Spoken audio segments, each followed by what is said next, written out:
Homes for sale in Annapolis have dropped to only 112 properties, and this is off by 16% for the 5-year average at this time of year. It's Friday, December 3rd, 2021.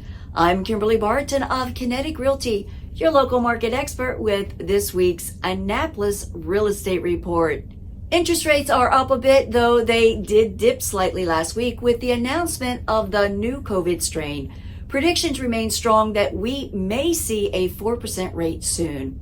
That will change the dynamic of what buyers can afford, and likely there will be a stall in activity, just like when gas prices rise, until everyone begins to feel comfortable with the new rates.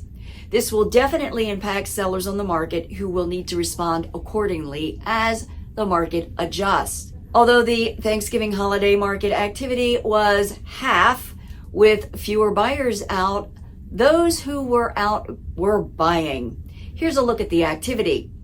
Currently, we see 12 new listings coming soon. 13 homes were newly listed for sale, 7 went under contract, 32 are temporarily off the market, 6 moved to pending, and 24 homes sold over the past week. The highest priced home to sell over this past week was this waterfront home in Annapolis Roads for $1,748,000.